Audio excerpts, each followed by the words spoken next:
और वो जगत गुरु जब धर्म के आस्था की सबसे बड़ी कुर्सी पर बैठ के ये कहे कि मरे मुलायम कांसी राम, जोर से बोलो जय श्री राम, तो क्या वो संत कहलाने की श्रेणी में है? देखिए, जो आजाद समाज पार्टी लड़ रही है उसमें देखें तो कहीं ना कहीं अपना हक मांगने के लिए लड़ रही है, हक और अधिकार की लड़ाई है। मध्य प्रदेश में देखें तो लंबे समय से ओबीसी का मुख्यमंत्री है, फिर अधिकार तो मिल रहा है आपको। देखिए, अधिकार जो है दो तरह की चीजें होती हैं।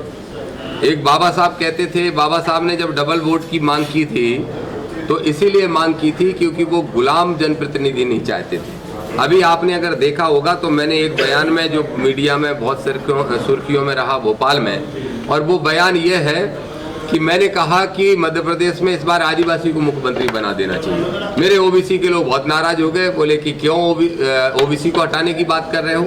मैंने कहा कि हमने 4 ओबीसी के मुख्यमंत्री लगातार देख लिए, 22 साल से देख लिए, और चारों के चारों इत्तेफाक से गुलाम निकले उस विचारधारा के, उस मनवादी सोच के। आप बताइए 22 साल से अब अगर ओबीसी के मुख्यमंत्री यहाँ बैठे हैं तो ओबीसी का आरक्षण बढ़ा के 14 से 27 तक नहीं कर पाए। ऐसे मुख्यमंत्रियों का अचार डाले क्या? नहीं चाहिए ऐसे निकम्मे मुख्यमंत्री।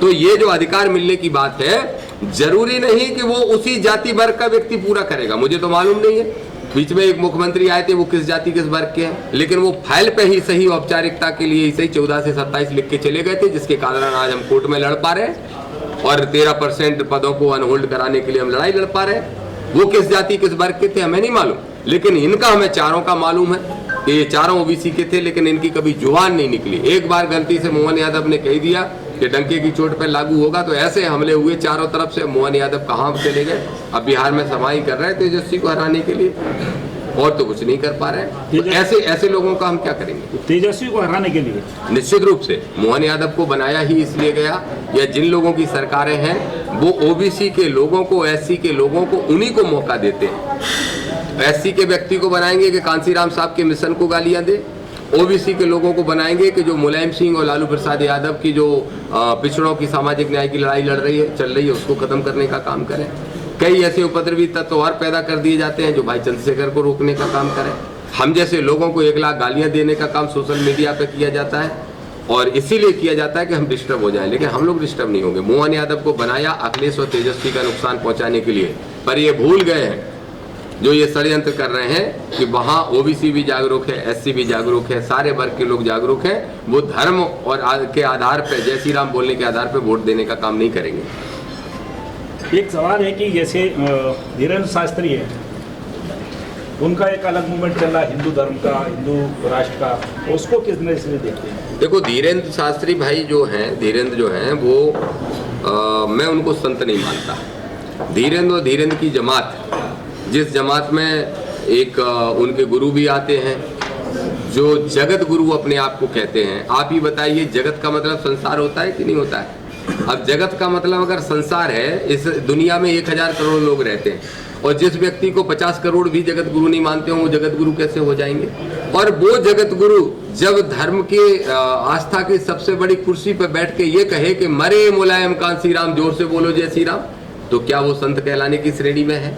क्या धीरेन्द्र संत कहलाने की श्रेणी में है, जो मंच पर बैठ के ये कहते हैं कि सब जगह चले जाना, मजार मत चले जाना, सब जगह चले जाना, फलानी जगह मत चले जाना? मतलब एक धर्म के प्रति तो नफरत फैलाने का काम वो भी कर रहे हैं। और जो हिंदू राष्ट्र की परिकल्पना उनकी है, जो ख्वाब है, ख्वाब नहीं है, वो ओबीसी के लोगों को मूर्ख बनाने का एक प्रयास है कि ओबीसी के लोग जब भी राजनीतिक हक अधिकार मांगने का काम शुरू करते हैं, ये शुरू से होता आया है, मंडल के खिलाफ कमंडल को उतार दिया जाता है। एक ठीक उसी तरीके का मैं तो कहूंगा भाई चंद्रशेखर आजाद ने, और भी उनके दोस्त हैं कुछ, एक आदिवासी भाई विधायक सांसद बन के आया, एक जाट सांसद बन के आया। ये जो लोग हैं ये लड़ाई लड़ने का जब काम कर रहे हैं, और ओबीसी जब एससी के साथ खड़ा है भाई बन के, तो फिर ये षड्यंत्र किया जा रहा है कि फिर से इनको मंदिर की घंटनियां पकड़ा दी जाए और छद्म धर्म पकड़ा दिया जाए, जिससे ये डिस्टर्ब होने का काम करें। मैं मांग हमने की है, राष्ट्रपति जी को चिट्ठी लिखी है कि तत्काल प्रभाव से धीरेन्द्र की इस यात्रा को रोका जाए, क्योंकि धर्मनिरपेक्ष राष्ट्र को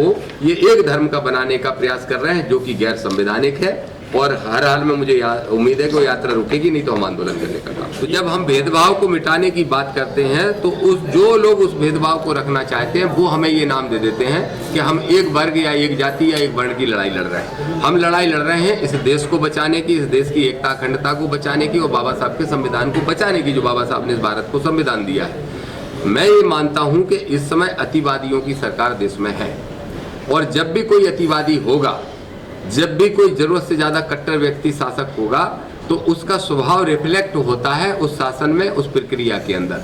आज आप देख रहे होंगे ना सिर्फ मध्य प्रदेश में बल्कि लखनऊ में एक दलित बुजुर्ग व्यक्ति अगर मंदिर पे बैठ जाता है तबीयत खराब होने के कारण और मंदिर की नीचे वाली सीढ़ी पे, चबूतरे की नीचे वाली सीढ़ी पे अगर कोई बैठता है और खांसी आने के कारण उसकी पेशाब निकल गई तो एक आरएसएस का व्यक्ति जाके उससे न सिर्फ पेशाब साफ करवाता है बल्कि पेशाब चटवाने के लिए तक मजबूर करता है कि अपराध कर दिया उसने। तो ऐसी जब घटनाएं हो रही हैं और जो अटेर की घटना है वो आपने देखी, कल हम सब साथी वहां पर गए थे।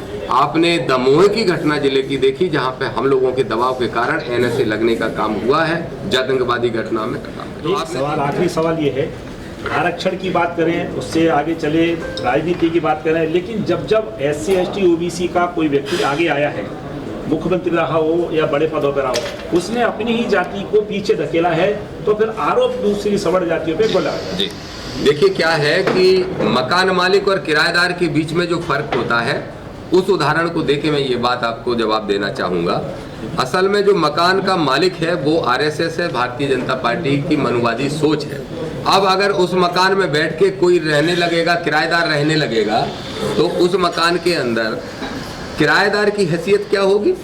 जब मकान मालिक चाहेगा खाली करा लेगा, 11 महीने में तो वैसे भी खाली करा लेता है।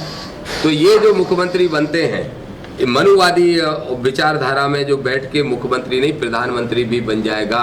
आज इस देश का प्रधानमंत्री भी तो ओबीसी का है, उसके बाद भी ओबीसी को आरक्षण नहीं मिल पा रहा है। मैं तो धन्यवाद कहूंगा एससी के उन भाइयों को, एसटी के उन भाइयों को जिन्होंने बाबा साहब को समय रहते स्वीकार कर लिया और उनको आरक्षण पूरा मिल गया। हमारे लोगों को, पिछड़े वर्ग के जो 55% लोग हैं, उनको जानबूझ के ये धर्म पकड़ाया जाता है ताकि आप अपने हक अधिकार नहीं मांग पाओ और इनकी दुकानें चलती रहें। तो मैं एक बात कहूंगा कि हम सामान्य वर्ग को दोष नहीं देते, हम तो दोष अपने ही लोगों को ज्यादा देते हैं। आपने कभी मेरा भाषण सुना हो या आप देखेंगे तो आप देखोगे कि मैं सबसे ज्यादा ओबीसी के लोगों को ललकारता हूँ और उनको बुरी भली सुनाता हूँ। जो कांसीराम साहब सुनाते थे अपने लोगों को जगाने के लिए, वही काम हम भी कर रहे हैं कि हमारे लोग अगर जागेंगे। महात्मा फुले मेहनत करके मर गए, कांसीराम मेहनत करके मर गए, अंबेडकर मेहनत करके मर गए, कल चंद्रशेखर भी मर जाएगा, दामोदर यादव भी मर जाएगा। कब जगोगे तुम लोग? ये मैं बात इसलिए उनको ललकार के कहता हूं कि हमारे लोग जागें और एक आडंबर पाखंड से जिस दिन बाहर निकल जाएंगे, मैं दावे से कहता हूं आपको, आप जागरूक पत्रकार हैं, मैं दावे के साथ कह रहा हूं, जिस दिन ये आडंबर और पाखंड ही इनके विकास और इनके अधिकारों में रुकावट है, जिस दिन ये इससे बाहर निकल जाएंगे, अपने अंदर की शक्ति को, अपने वोट की ताकत को और इस मिशन को समझ जाएंगे, उस दिन देश के शासक बन जाएंगे, हुक्मरान बन जाएंगे। अभी गुलाम बन के रह रहे हैं। लेकिन ये इसको तो सनातन धर्म कहते हैं, सनातन धर्म है जिसका विरोध कर रहे हैं। देखिए, मैं किसी भी धर्म का विरोध नहीं करना चाहता, मैं तो सनातन को अपने सिर पे बिठाने को तैयार हूं, लेकिन राहुल वाल्मीकि को किसी मंदिर का पुजारी बना दो राहुल वाल्मीकि को। जो वाल्मीकि समाज सबसे ज्यादा काम करती है महानता का, क्या उसको मंदिर के अंदर पुजारी बनाने की हिम्मत है? आप देख लो, मध्य प्रदेश के अंदर 5600 कुछ मंदिर हैं जो धर्म विभाग में रजिस्टर्ड है। उन मंदिरों के अंदर मैं पूछता हूं, मैंने सरकार को चिट्ठी लिखी, मोहन यादव जवाब नहीं दे रहे, उनके IAS लोग जवाब नहीं दे रहे, मैं खूब उन पे चढ़ाई कर रहा हूं कि जवाब दो इस बात का कि कहां कितने पुजारी किस जाति के हैं। क्या मंदिर, क्या धर्म, क्या सनातन एक जाति को महिमा मंडित करके दूसरी जातियों को अपमानित करने के लिए? और अगर है तो फिर इसको हम धर्म कैसे मान पाएंगे? और अगर हम तो वो चाहते हैं कि सनातन धर्म 1000 लोगों तक पहुंचे, 1000 करोड़ तक पहुंचे, क्यों 100 लोगों तक सीमित रहे? आप ही बताइए। मैंने बचपन में देखा, आज से 30, 35, 40 साल पहले जब मैं छोटा था, तो जब गांव में कोई बारात SC वर्ग में भी आती थी तो वो भगवान श्री कृष्ण का, राम का, पार्वती का, शंकर की तस्वीर लेके आते थे। आज वही बारातों में महात्मा गौतम बुद्ध और अंबेडकर साहब की तस्वीर दिखाई देने लगी। इनकी जड़ें खोखली हो गई हैं।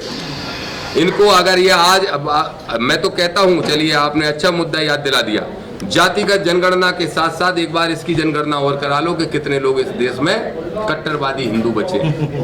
इसकी जनगणना और करा लो, पता चल जाएगा कि 125 करोड़ में 140 करोड़ में बचे कितने। जातिगत जनगणना का नारायण मूर्ति जो इन्फोसिस के संस्थापक है वो विरोध कर रहे हैं। वो कह कि मैं नहीं कराऊंगा जातिगत जनगणना। किस बिरादरी के मुझे मालूम नहीं है।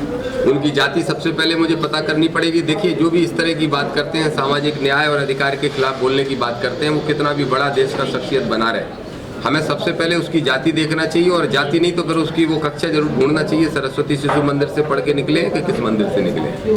जब ये आप पता करोगे तो पता चल जाएगा। ये इतनी बेबाक टिप्पणी आप जो कर रहे हैं, क्या संविधान आपने ज़्यादा गहराई से पढ़ लिया है, किताबें ज़्यादा उससे पढ़ ली है? बता दूं सच्चाई, एक दिन बाबा साहब ने लात मारी मुझे आके सपने में, उठ तू पढ़ा पढ़ा कर क्या रहा है। जब तक ओबीसी को जगा के अम्बेडकर के मिशन में खड़ा नहीं करेगा तब तक ना ओबीसी को हक मिलेगा, ना एससी का मिशन पूरा हो पाएगा।